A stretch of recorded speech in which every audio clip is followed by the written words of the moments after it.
Oh, hey, it's David Hickley here from Cycling Inform, and tonight we're going to talk about bunch riding skills. So, I'm going to talk about two very important bunch riding skills, and then we're going to open up for questions and answers. So, hopefully, everybody's loading up into this session. Let's have a quick look. Yep. So we've just got John here for the moment. Hey, John, how are you going?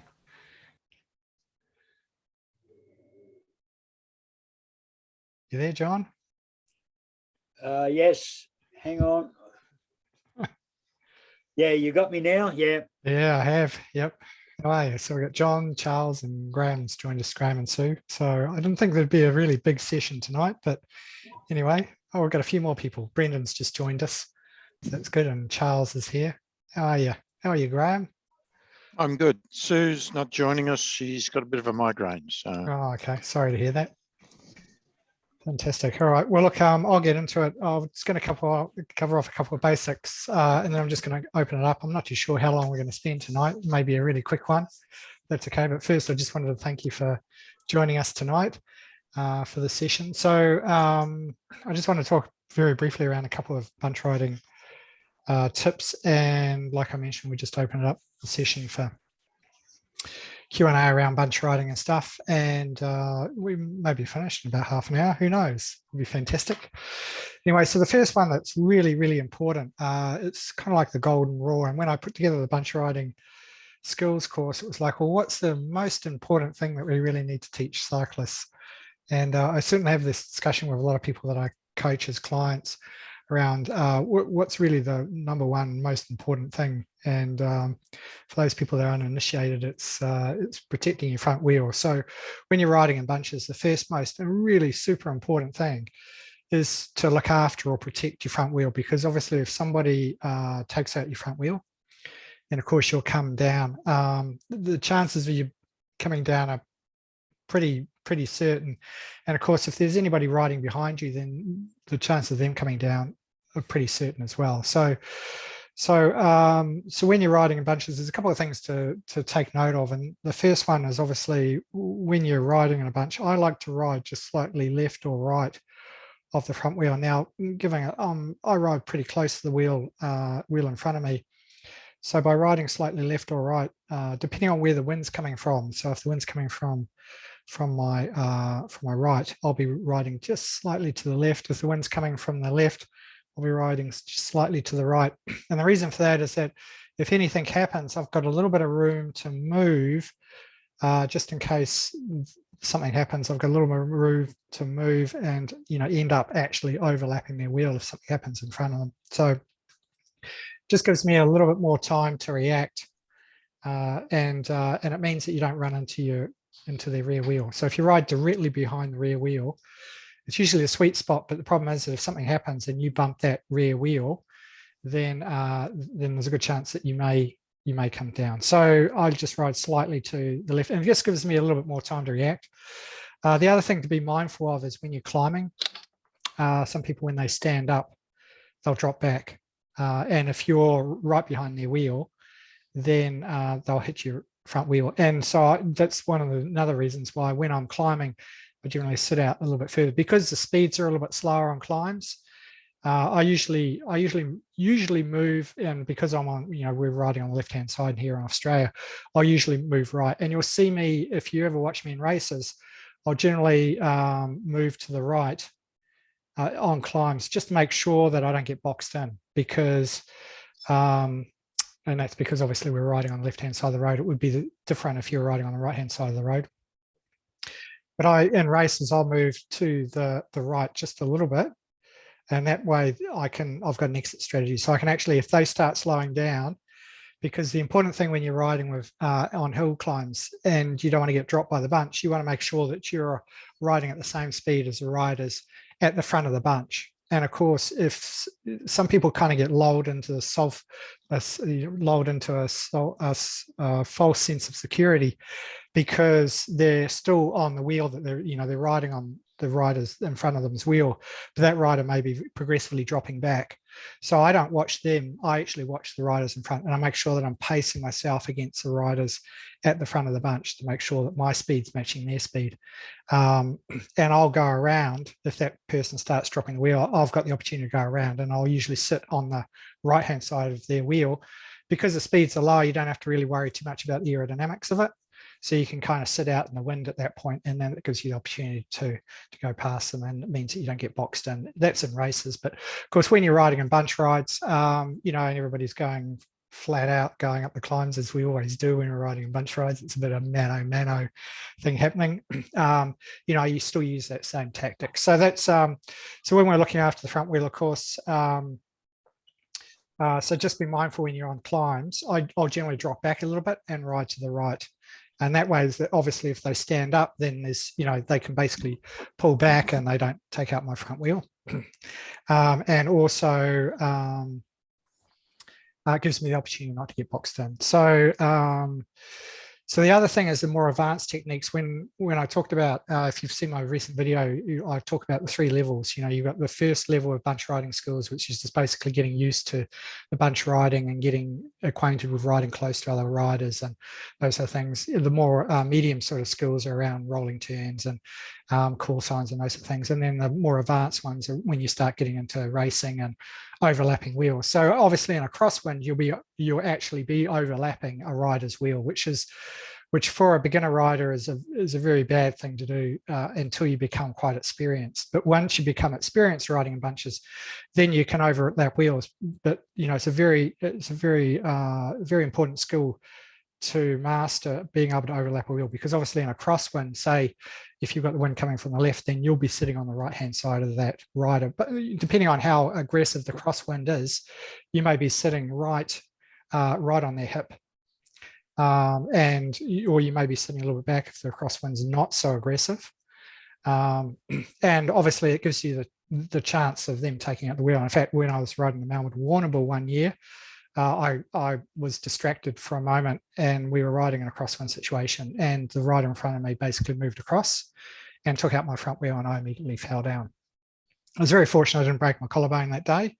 I did land on my shoulder. I ripped up my jersey and everything, but very lucky not to break my collarbone. So, so it's just very important that when you are riding and overlapping wheels, that you pay extremely important attention to the front wheel and that make sure the rear wheel of the rider that you're riding beside doesn't take you out. Of course, if you're sitting on the hip of that rider, your handlebars basically, you know, if they move across, they're going to hit your handlebars rather than your front wheel, because you're actually that close to them, and it's more the handlebars than your front wheel that are going to cause the problem. So you've got to make sure that that you're quite stable in case they do move across and they hit the handlebars, which is almost as bad as sitting your front wheel, but not quite. So so that's sort of some of the rules. Graham, have you got sort of anything to add around you know, looking after your front wheel? I know you've had some pretty good track experience and those sort of things. Do you want to add to any of that? Oh no, I think yeah, I think the key is, as you said, is to look ahead. You're not looking at the back of the person in front of you. You're looking ahead. Yep. And to do that, you do have to sit out to either slightly to the left or right, and you'll get seconds more worth of information. Probably my worst prang was in a crit race where we'd gotten away. There was about 6 or 7 of us in a pace line. We're doing about 50k an hour. Came up over a hill, and the guy on the front decided he didn't want to be on the front, but he just sat up, and we were all about 2 inches off each other's wheel, and I was 5th, so I had no time to react, and the guy behind me went over the top of me. I went down the road on my face, and the guy behind me went over the top of me, and I think the guy behind him went over the top of him as well. So yeah, there's just no time to react. So yeah, definitely you need to keep looking at the riders ahead, because they're the ones that will give you the warning. Yeah, absolutely. And be straight and be smooth. Any change of direction, you slow and smooth. Yeah, rather than pushing the bunch around. Yeah, exactly. And like, you know, just on that point, you know, like I've been in bunches, and and we're riding along the road, and there'll be a pothole or something, and like riders will like swerve around it. It's like, if the pothole is not big enough to ride through, then just ride through it. The last thing you want to do is do some random move in a bunch. And of course, after you've gone over the cobbles in the Paris-Roubaix, or ridden the cobbles over in Belgium, the bergs and stuff like that, it's like it's like you can just literally ride through anything as long as it's not going to damage your front wheel. So just be mindful of that obviously when you're sitting on the front of the bunch, it's your responsibility to navigate the bunch around any big potholes and those sort of things, and not not basically ride slightly a little bit past one of them and then not point it out, because somebody's going to hit it or somebody's going to see it and they want to swerve at the last moment, and of course that creates quite a bit of chaos in a bunch. So yeah, I totally agree with you on that one, Graham. It's just keep everything nice and smooth and controlled and very predictable. Yeah, fantastic. All right. So the other one I wanted to talk about, I'm going to share my screen for this one, more share screen, and I'll open up my trusty paint application. So let me share my screen for the moment. I'm going to talk about rolling turns, which is sort of the bane of my, when I'm riding with people, how to roll turns. So a lot of people kind of get this one wrong, and there's some real sort of fundamentals around this one. So I'm just going to draw this out, and I'm going to see if I can get this sort of, right, so these are representative of riders. Okay, so basically I'm talking about rolling turns, and we're rolling turns in this sort of format here. So we're actually rolling turns. So we've got rider, rider, rider, basically riding two lines. Okay, so we've got riders in this line here and riders in this line here, and they're moving in this direction here. Okay, so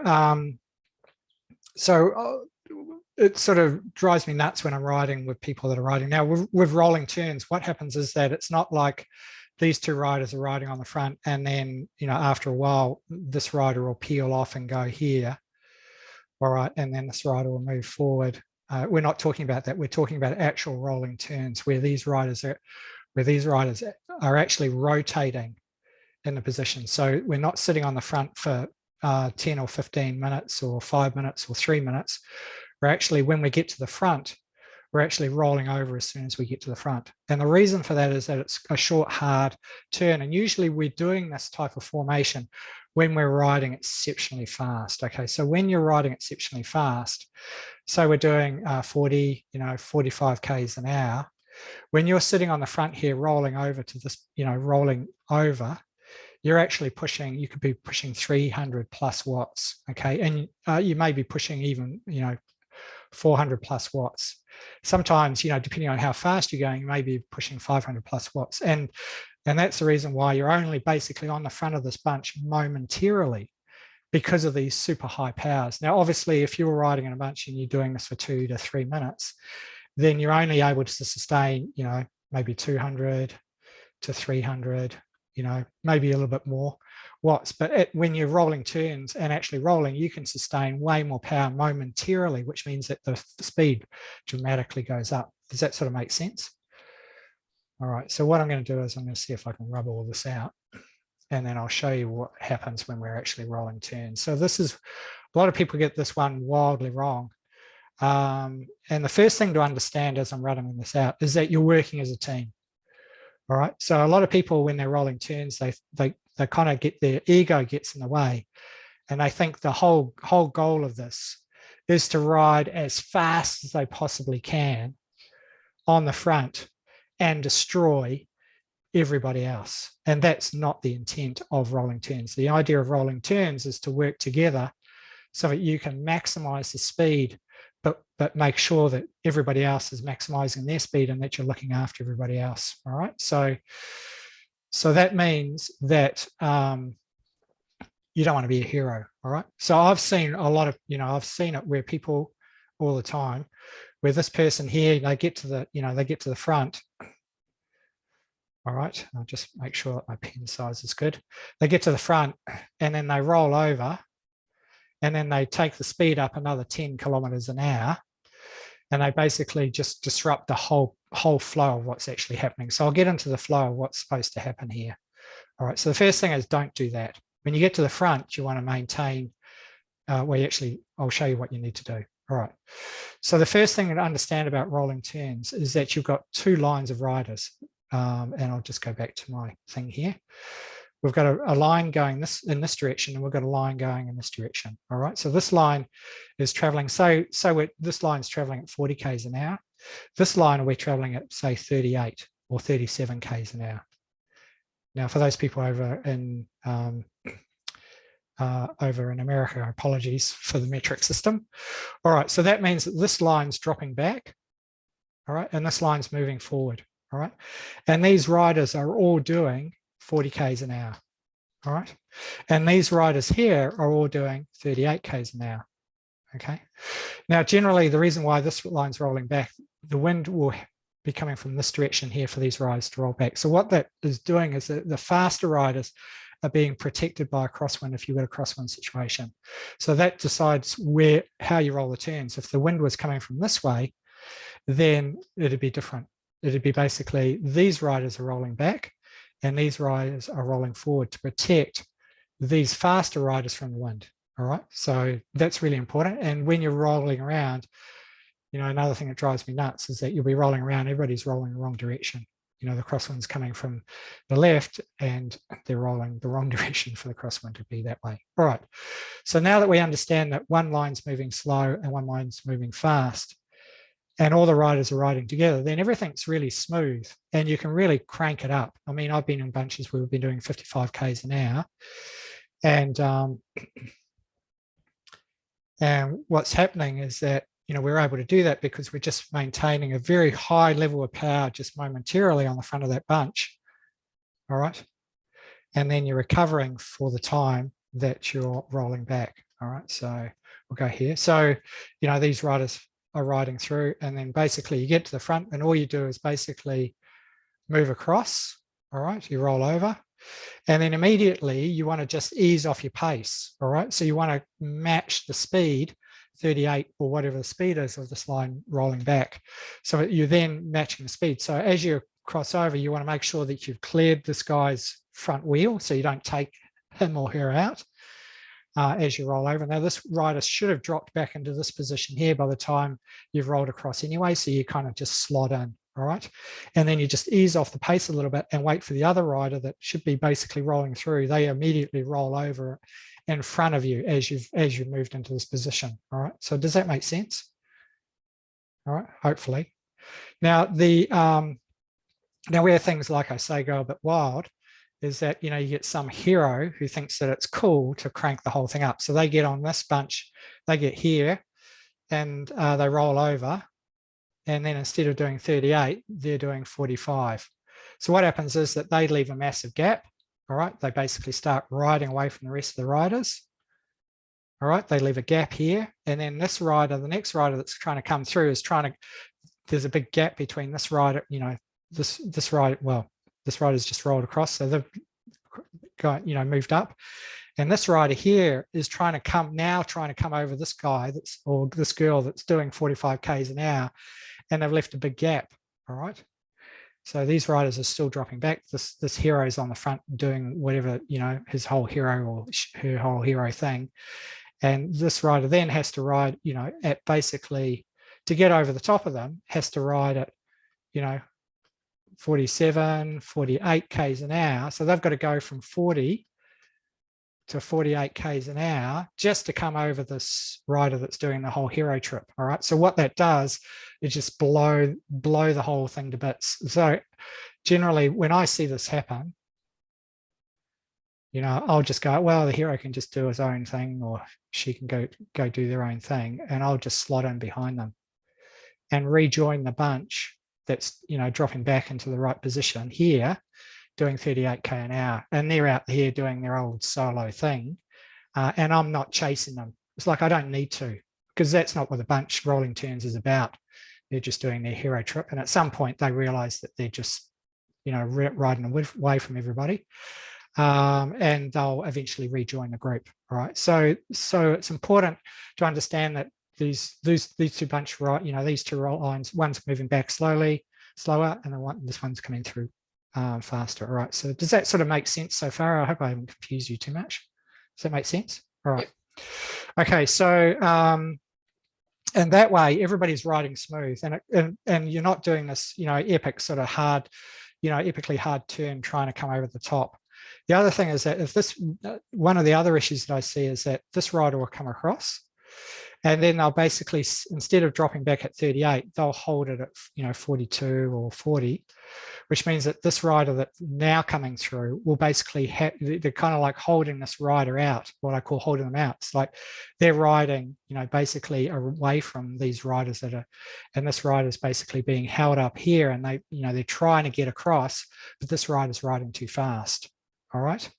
So, and that's what I call holding out. So instead of, blasting away at 45, they're just keeping it, they've increased it to 42. And instead of dropping back into this line here, they've maintained their speed or increased it just slightly, which means that this rider doesn't have the opportunity to come out, and it burns this rider up. Basically, you've got two riders riding at the front of the bunch doing what one rider should be doing. All right. So you're just burning up a whole lot of energy and making it super efficient for everybody else. And what will happen is that eventually, if you keep on doing that, the rider that's trying to get across, they'll just end up blowing up. All right, especially when you're riding at really high speeds.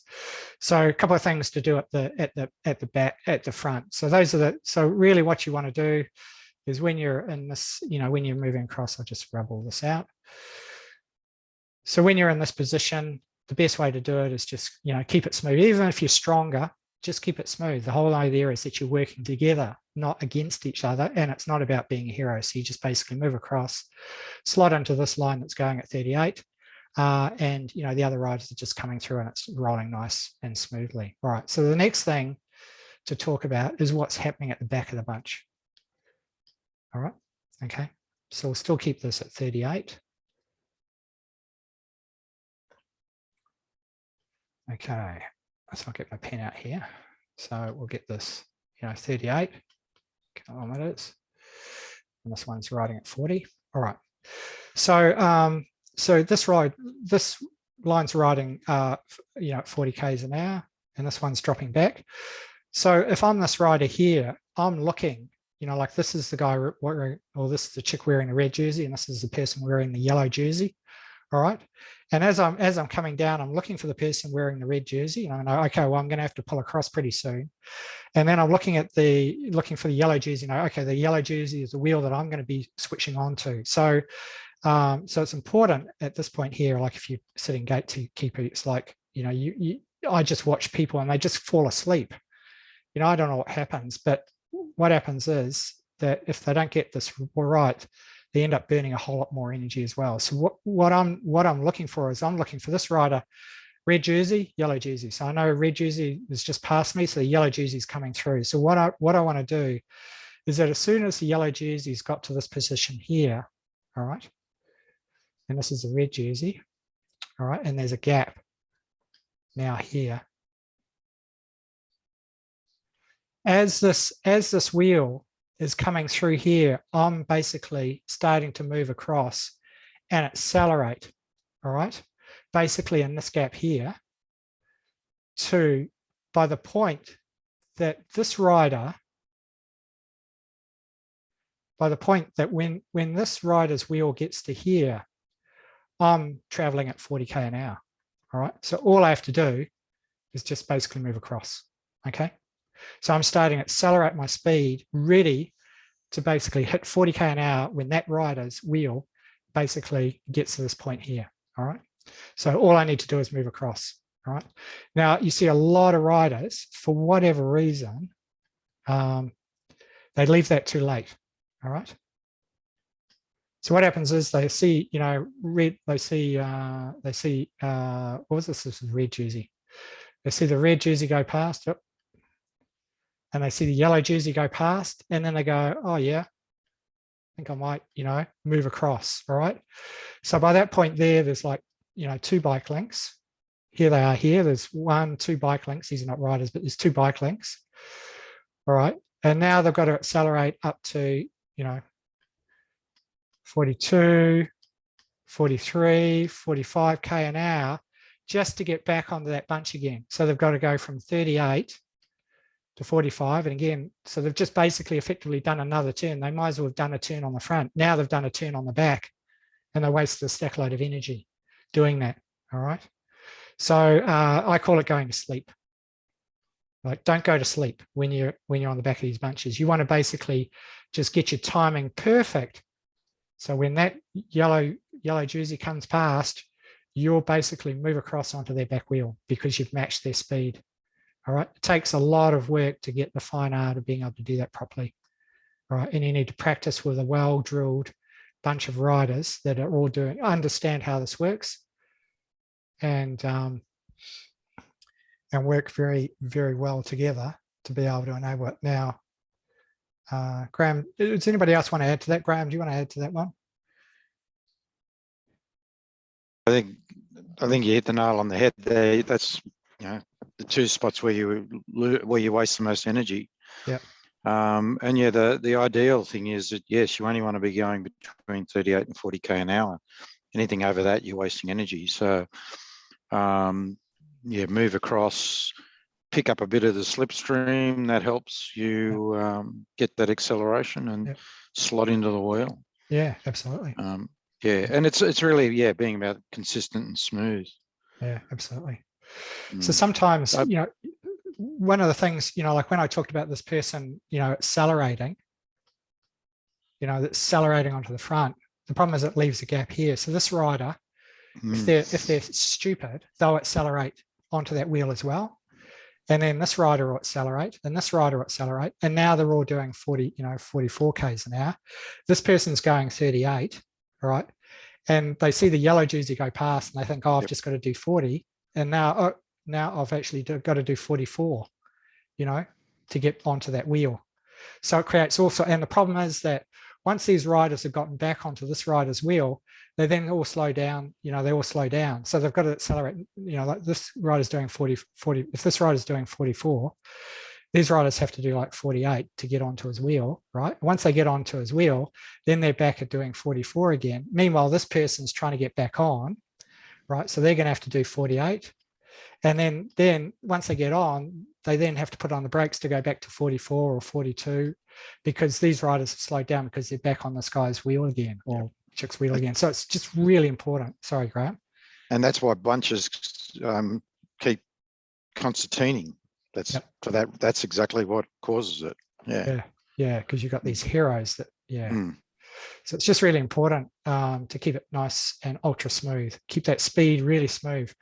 Now, when I'm riding in bunches, and I'm riding it, we're doing, and look, I'm just giving these figures as arbitrary figures. I mean, these numbers could be any numbers. There could be 55, there could be, 48, there could be whatever, the circumstances. Yeah, but if I see a rider that does a hero trip on the front and opens up the gap and accelerates, I'll just keep my constant speed. I know that we're doing 42 or whatever the speed is, we're doing that. All right. And I'll just let the gaps open, and so I'm not accelerating. So it gives the opportunity for this rider to get back onto my wheel. I try and keep it, normalize it back to what we should be doing. All right. Even though the other rider, one other rider may be doing the wrong thing. So it's just really, so that's rolling turns kind of in a nutshell. Does anybody have any comments about rolling turns or some of the experiences they have with rolling turns? I'll just stop sharing my screen. Oh, could you go back to that screen, Dave? Yep, sorry. Yep, more share screen. Yep. There you go. It's a bit of a mess now. When you're riding in small groups and you're doing single file. Yep.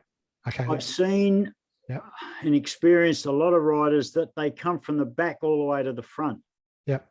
Is that the way that you're supposed to do it, or should you be dropping off the front and letting the other riders ride past you? Yeah, absolutely. Yes. Yeah, absolutely. Because the group I ride with, they always come from the back, which means you're actually having to ride faster for the whole length of the train to get to the front. And it's just stupid. It just seems to me you use an awful lot of energy for very little value. Yeah, it's back to front. Back to front. Yeah. Whatever they're just. Yeah. To me, that's when someone at the back wants to be a hero and says, the group's not going as fast as I want to go, let's go.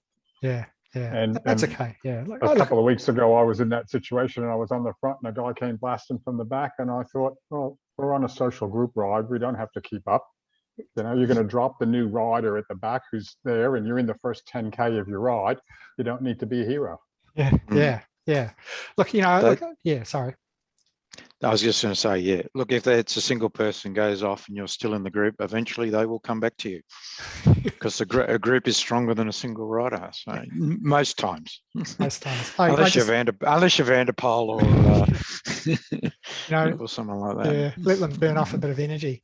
Look, you know, it depends. Like, I mean, I'm not, you know, like obviously, you know, it depends on what you're trying to achieve. Like, I mean, if you're a bunch of blokes and you've got a whole lot of testosterone and you just want to burn it off and you just want to burn everybody else off and that sort of thing, and that's the culture of the bunch that you're riding, and then, you know, knock yourself out. I'm just talking about bunch riding etiquette of keeping things super efficient and maximizing, you know, the speed and stuff of the bunches in a way where it's cohesive and consistent.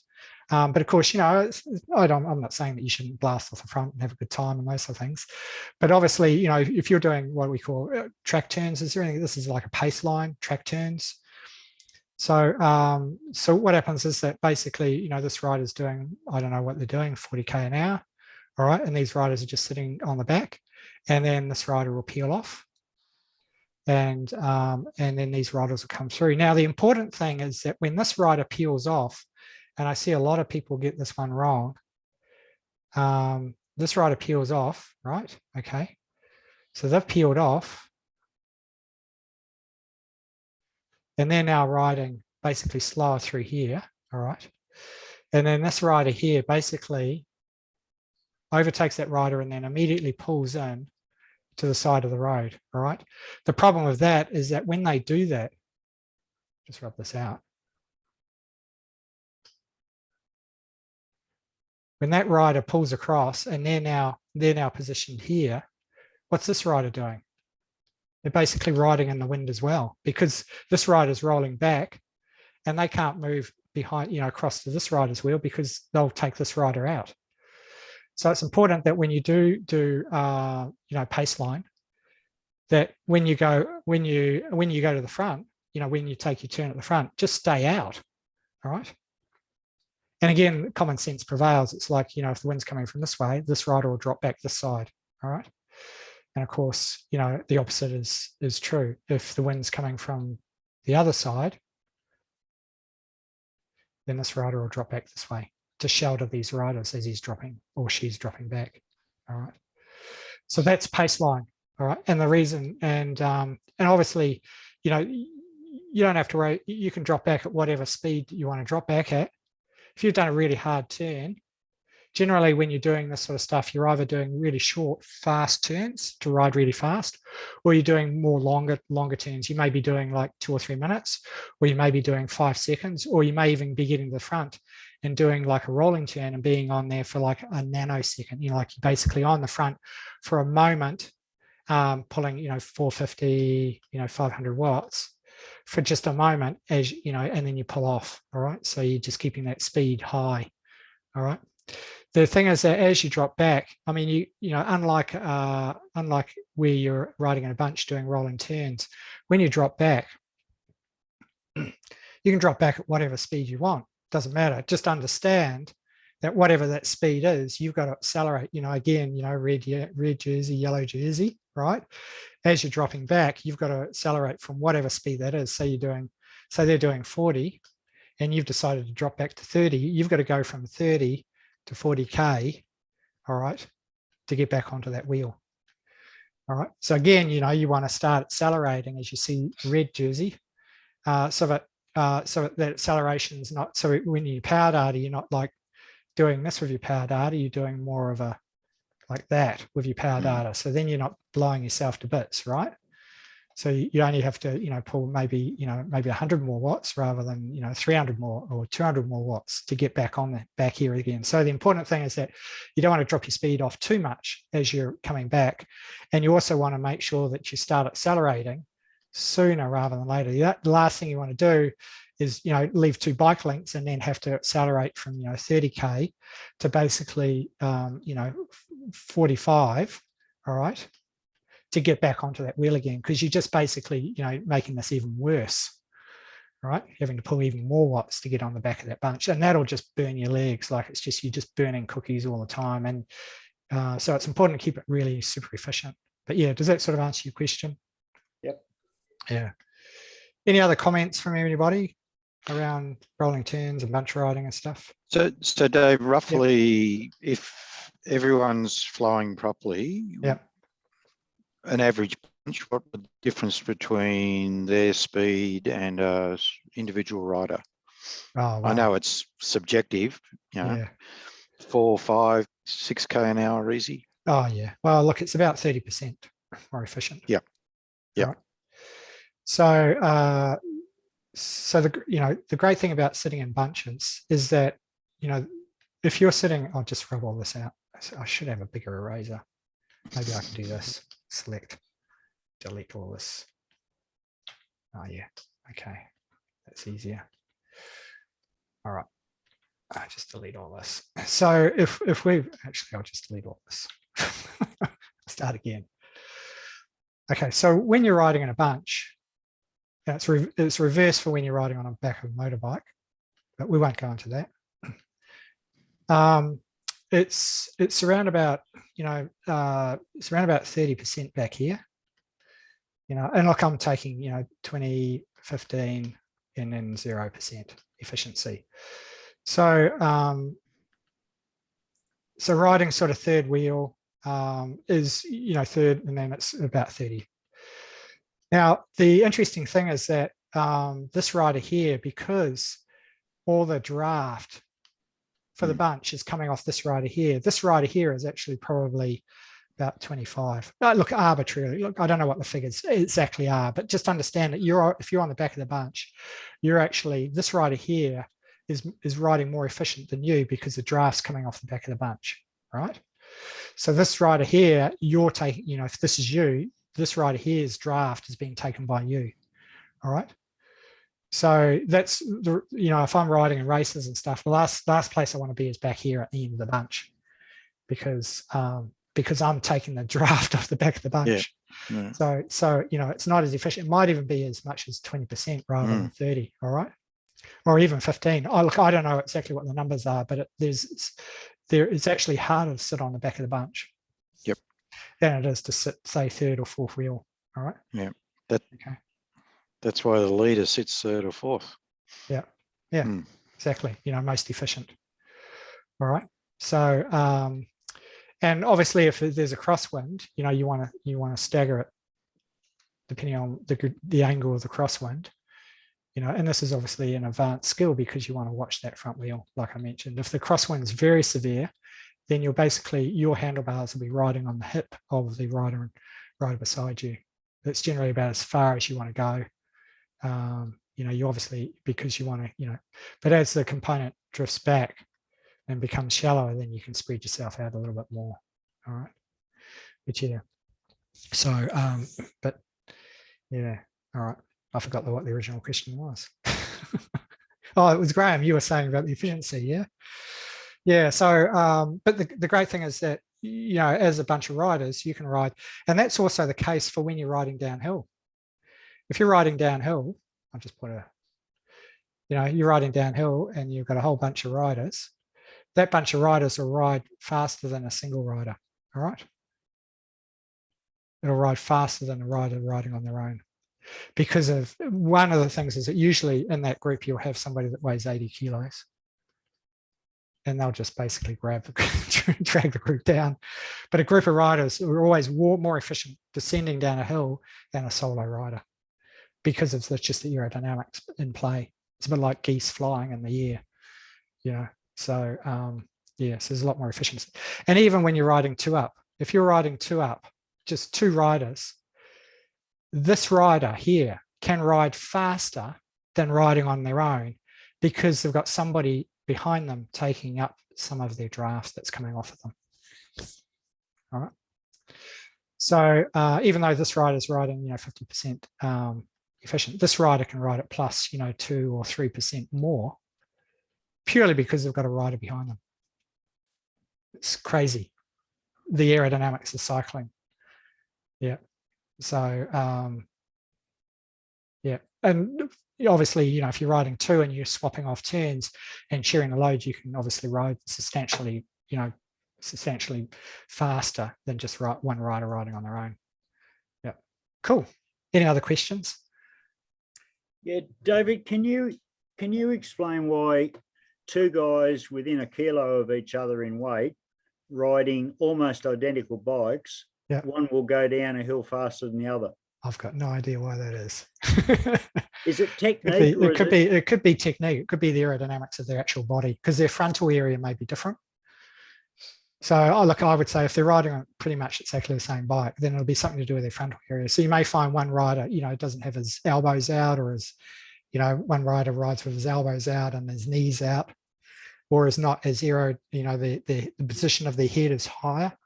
So does it matter where they sit on the bike, whether they're forward or back? Does that make any difference? It's more, I'll just do a new screen. Frontal area. Yeah, frontal area. So actually, John, you probably need to keep your mouth shut when you're riding downhill. Yeah, and then you've got your arms out here. It's me that's going slower than the guy beside me. Yeah. But he happens to be John Trevorrow's brother. Oh, right. Okay. So, so there's basically weight would have a problem. So this is looking frontal area. Okay. So shoulders, trunk, legs, and head. So if you're able to bring your head basically in line with your body, all right. You're not sharing your screen. Oh, not sharing my screen. Sorry. All right. Thank you. So this is frontal area. This is head, shoulders, body, legs, all right, and arms. Okay.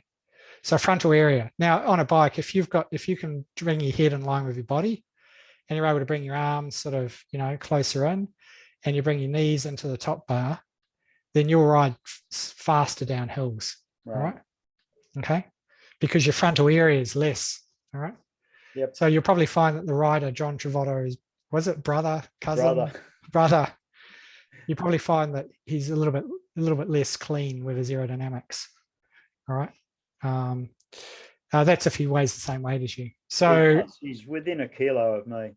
Yeah. So if we look at, trunk, you have your head up here, your head can be here, more aerodynamic. In fact, when we're working on time trialing, it's like what we want to do is lower that, and then we want to get the arms, obviously, with the position of the arms. If you're able to get your arms, closer into your body, yep, all right, and your legs, closer into your top tube, then it's not obviously to scale, but anyway, you kind of get the idea. So all of that stuff plays a role on your frontal area. Okay. So and obviously getting lower, if your body's up like this, and your head's up like head's up here, all right, then obviously there's a lot more frontal area that's being presented to the wind. Yep. So yeah. Oh yeah.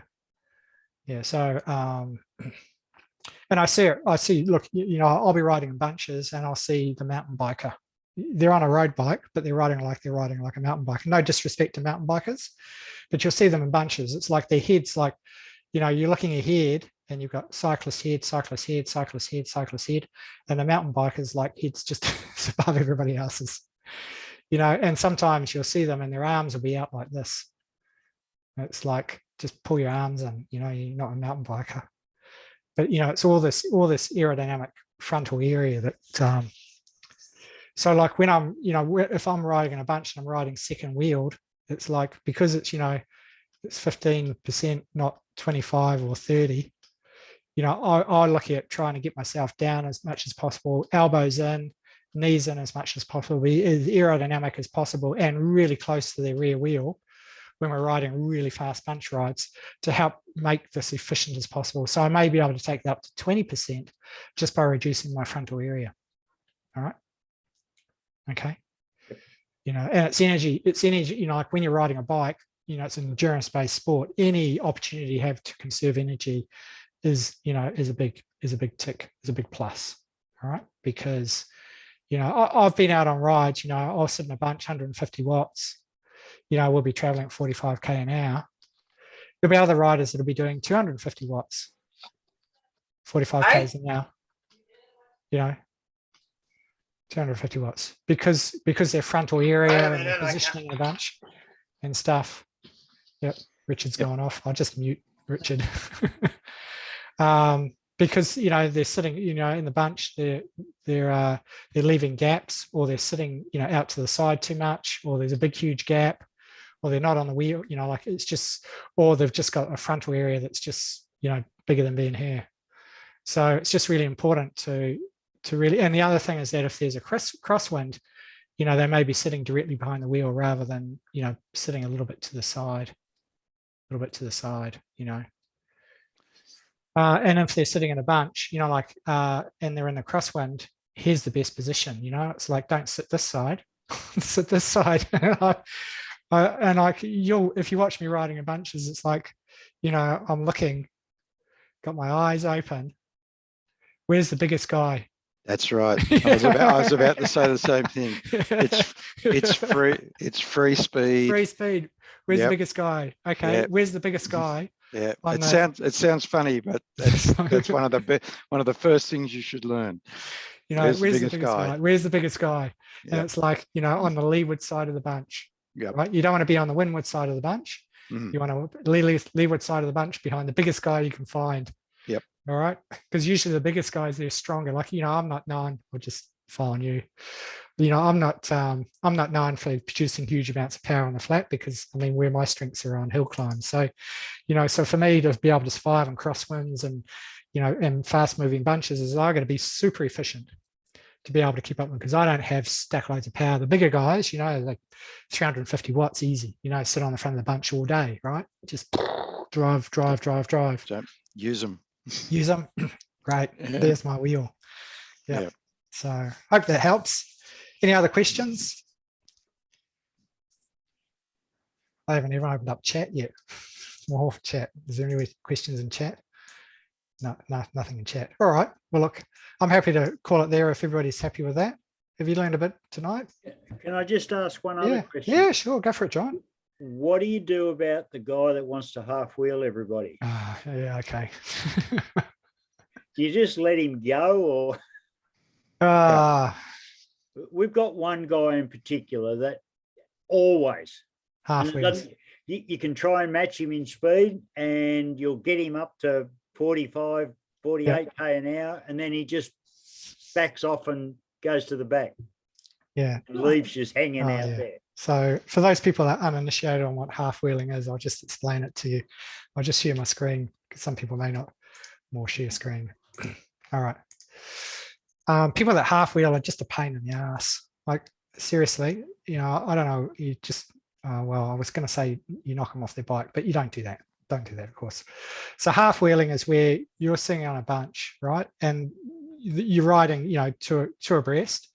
And for whatever reason, this rider just decides to ride and they half wheel you. So instead of riding, you know, parallel with you, and really, if this is the axle of your front wheel, you know, your axle should be in line with the axle of the rider that you're riding with, right? I mean, you don't have to get precise, like we're not talking millimeters, but roughly, you know, you should be sort of lined up, handlebar to handlebar, you know, front wheel to front wheel, right? Axle front wheel. When you got somebody riding, the problem is that, you know, you'll then try and match their speed and they'll accelerate. And you're trying to match their speed and you'll accelerate. And you know, you go from 30 k's an hour to suddenly doing 45. It's like, you know, just stupid, because somebody's half wheeling you, trying to match their speed, and all they're doing is just accelerating away. Because for whatever reason, they want to. So I don't know why people do that. I usually go back when they're at the back of the bunch. I don't do it in front of everybody else, but in the back of the bunch, I just have a word with them and just say, you know, did you realize that you were half wheeling me? And it's not good bike etiquette to do that. And if they respect you, then it's okay. Some people, you know, they'll be arrogant and just go, well, I just want to do whatever I want to do. And that's cool, but I just don't want to ride with them. So I'll just make sure that when I'm riding the bunch and that person's, you know, if they're gonna, you know, if I'm riding a bunch and, you know, Mr. or Mrs. half wheeling person decides to come through and I'm riding beside them, I'll just drop back. I just won't ride with them. You know, that's my passive aggressive nature. You know, it's my protest. It's like you're half wheeling me. I'm not a big fan of it. I don't want to be part of that. So just knock yourself out and, you know, do it with somebody else. So that's how I deal with it. I have a word with them, and if they're arrogant enough to not take my advice, then, you know, I just don't ride with them. So anybody else want to talk about their experiences of people being half-wheeled? No. Yeah, no, that pretty much sums it up, I think, Dave. I think, yeah, you either change partners, or if you can signal to the other riders, you let them half wheel you, you then do a short acceleration, they'll half wheel you again, then you back it off to this speed and you leave them off the front. Yep. And have the bunch go around them. Just leave them there. Leaving them off the front, they'll learn quickly. Yeah, exactly. Just let them go. Yeah, you know, they'll burn off. Sorry. In the old days with the ride captain would have a word. Oh yeah, the ride captain. And they would either not be there next ride, or yeah. Well, normally they abuse them, you know, in front of everybody else. I mean, I don't think that's a good idea to do. No, in the old days that used to. That's just what we used to do. Just yell at them, you know. And of course, you know, I mean, if they're a junior rider, then of course it was totally acceptable to almost knock them off their bike if they did anything like that. But you know, I mean, yeah, and I've been a junior rider and done a few things that I shouldn't have done, and almost ended up in the gutter as a result of it. You learn pretty quickly, but you know, things have changed and we're a little bit more politically correct now. But generally, you know, and you can have a quiet word with a guy at a coffee shop or whatever, and just go, look, you know, it's not good etiquette. But look, good point. Cool. Yeah, fantastic. All right.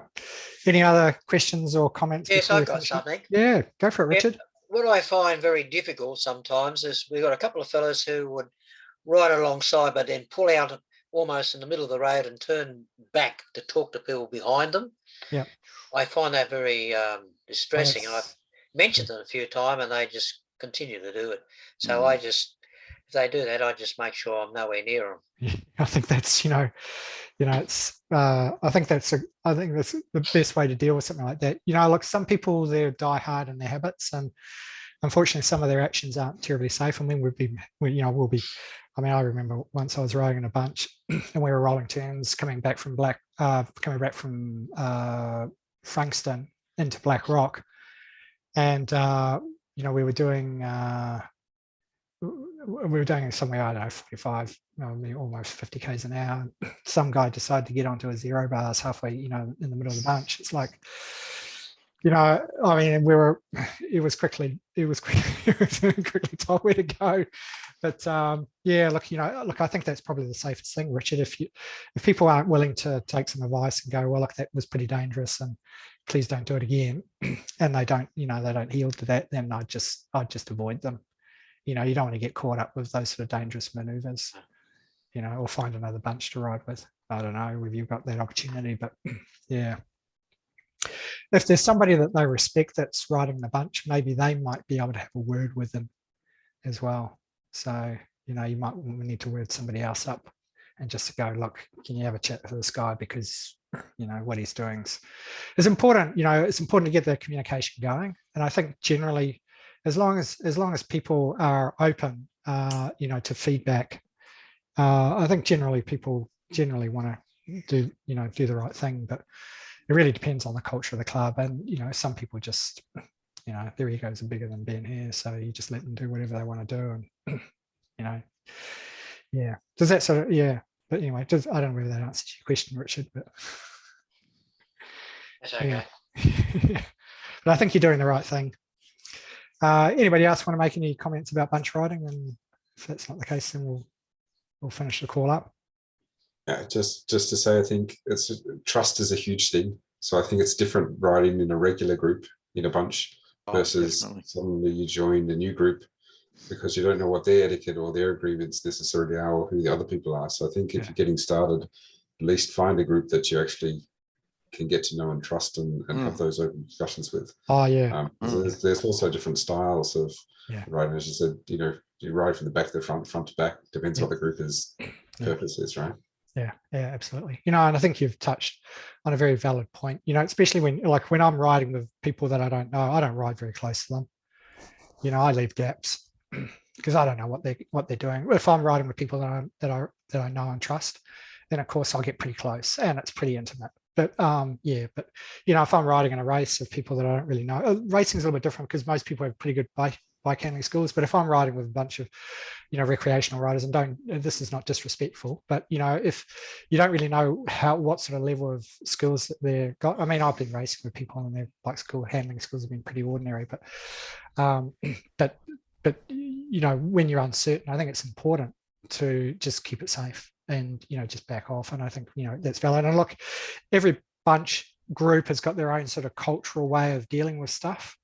And the rules and stuff and the call signs and those sort of things may be different to what other bunches are using and the way that they deal with situations. So if you're in a good bunch, then generally there'll be one or two people that'll that'll sort of, and you join that bunch. I mean, if you join a bunch and somebody comes up to you and starts initiating you into the bunch and telling you about what happens and all that sort of stuff, then you're riding with a good bunch. If you kind of rock up to a bunch and they're all doing their own thing, it's all pretty random and those sort of things, then the culture is obviously a bit different and you just need to be wary of that. And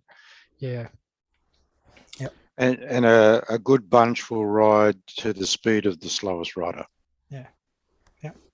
Basically, if you want to stay together, a good bunch will ride to, and it's even in racing. In pursuit, the pursuit's only as fast as the slowest rider.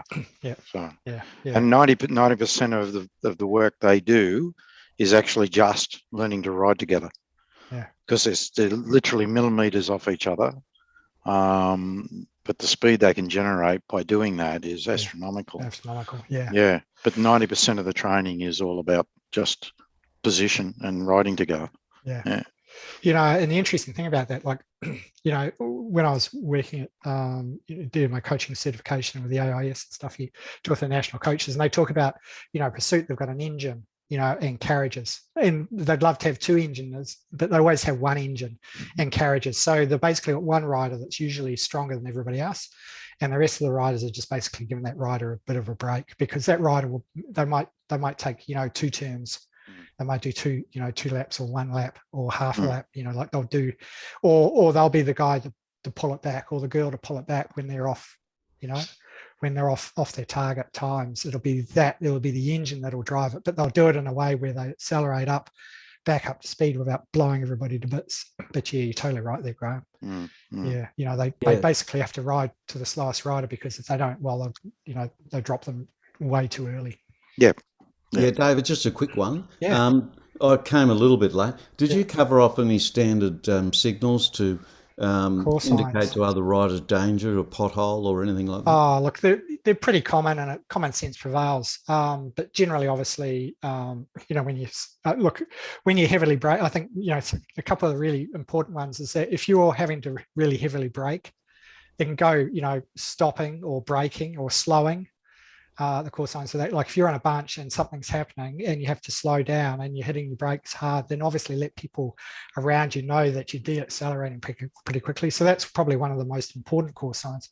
When it comes to potholes and those sort of things, it's really up to the bunch leaders, the people at the front of the bunch, to navigate around those sort of obstructions and point them out. Obviously, they'll point down. They may just point at the obstruction, or they may call out pothole, depending on the severity of the pothole. I mean, if it's a big, huge crater and if you ride through it, you're going to fall off your bike or damage your front wheel, then obviously those riders need to make sure at the front need to navigate and avoid that as much as possible and call it out. If it's just a sort of a bit of a rough patch, then they can just go rough, and sometimes it signs this, or they point down, and that's passed back. Depends on the culture of the bunch. Obviously slowing, and you may have a hand when you're stopping. You just put your hand out to say that you're stopping as a stop someone behind you. I'm not showing that very well because my camera's, but what are some of the other core signs that people use out in bunches? Pointing, stopping. Yeah. That's about it. Car back, car front. Yeah. Yeah. In Europe, they say auto. Yeah, yes. We're riding with a bunch of Italians over in Europe. The other one I picked up in Europe was they tend to move their hand across their back when they go over a hump. Yeah. Okay. Yeah. All right. Yeah. If you've got a ridge like this, you'll see the sign where a rider will go like that. You know, where there's a ridge or a you know like there's a the center of the road. Yep. Or you've got crossing line. They'll do this. Yeah. You know, like when you go over a cross line, you know, you'll see this sort of, you know, it depends on the area, right? Like you said, I think, Dave. Yeah, so. you know, and you know, like I do this sort of movement like this. Obviously, it's down here. You know, like it's like this is rough. I'll go rough, stopping. If you're riding behind somebody, you know, like going overtaking, you'll see an arm go behind their back. Sometimes it depends on the call signs of the bunch. You know, as they're going around, or they'll go rider on the, you know, rider on the left, or riders up. There's another call sign when you're overtaking the riders. You go rider up or riders up. And you'll notice that the bunch will start moving out to the right if you're riding on the left, and obviously if you're over in America or wherever, you know, you'd be riding on the right. Yeah, but each of the bunches will have the. Usually, when you're in a bunch, you'll pick up the call signs pretty quickly because they should all be using them, and you'll get an understanding. I mean, riding with them 20 minutes, they should have all called out most of the call signs. You know, stopping, slowing, you know, and you know, you'll see some of the call signs come through. And obviously it's important to call those as they come down, and also to pass them on, but obviously do it safely. Like obviously, you know, if you're just about to go through a big bump and you've got one hand off the handlebars, you know, the last thing you want to do is fall off your bike and take everybody down. So just be mindful of that. And of course, you know, when I've got one hand on the handlebars, I usually put a knee on my top tube. Like if I'm drinking a water bottle or you know, a hand signaling, or, you know, doing something, adjusting my jacket, and I've got one hand on the handlebars, then I usually or I'm descending, I'll put my knees on the top tube to stabilize the bike. Just gives you another point of stabilization. So that you've got that less opportunity for those handlebars to start moving around when you hit rough stuff on the road. So anyway, I digress, but any other core signs that we haven't sort of covered off that people are using? Sometimes I see people slap their ass first just to get your attention. So they do what, like, Brendan? Sorry? Just slap their backside first and then point. So they're not, not necessarily yelling out or vocalizing it. Maybe they're just point, right? And if you're behind them and you're looking at their backside because you've got nowhere else to look, then you'll see that slap first before the hand goes out. I've never seen that, but that's cool. Yeah. You'll see when people are standing. In Europe, right? We do things differently. In Europe. When you're standing, some people do the chicken wings. If they want you to go past you, they'll kind of flick one arm. But sometimes people stand, they do the chicken wings, or they'll actually hit their bum to say that they're standing. That's another call sign that they use here in Australia. Or they'll say standing. And that just gives you an indication that they're going to stand up, and they may slow down. So just obviously move a little bit left or right so that you don't get taken out by the rear wheel. But yeah, cool. Any other call signs that we've kind of missed, that kind of quirky ones that you've heard? I love that one, Brendan. That's a good one. No? All right. Okay. Well, look, fantastic. Thanks very much for your time. I think that you asked some pretty great questions, and hopefully you learned something out of the session. This will be up on the website. Obviously, we're doing a bit of a deal on the bunch riding skills masterclass, if you've seen the promotions coming through. So we've got a stack load of information if you want to find out more about it. We're doing a big special on it. But we covered off some of the stuff tonight, but that's pretty comprehensive. There's about 2.5 hours of content in that. So yeah, anyway, look, thanks very much for your time. I hope you've learned something tonight and it was valuable. And next week we'll have a Q&A session, I think on Tuesday. And then for those people that are doing Lunar Cyclists, we've got one on Thursday next week. I'm racing this coming weekend. So I'll be in a caravan park somewhere. So that'll be pretty cool. Yeah. So anyway, all right. Well, look, all the best. Take care. Keep it safe out there. And we'll see you at the next session. Thanks, David. Thanks. Bye. Gotcha. Bye.